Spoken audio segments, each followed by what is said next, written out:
You know, I'm utterly amazed at the dismal ignorance, the chaotic ignorance that actually goes on. I don't care what part of society you go to or go from. I'm just utterly amazed.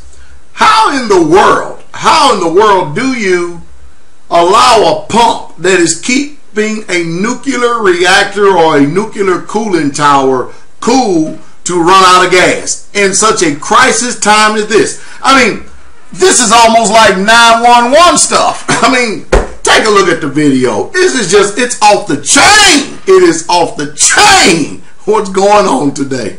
Well, what do we know right now? Because the impact could be enormous. Well, the situation in Japan just seems to go from bad to worse.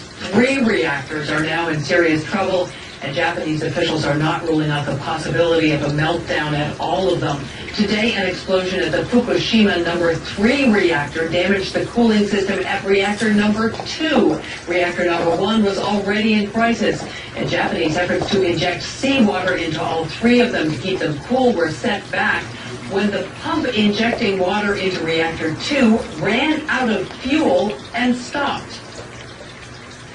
The fuel of the pump ran out, and it has taken more time than originally anticipated. And at one point in time, the water level did start to fall, and the fuel rods were exposed above the water.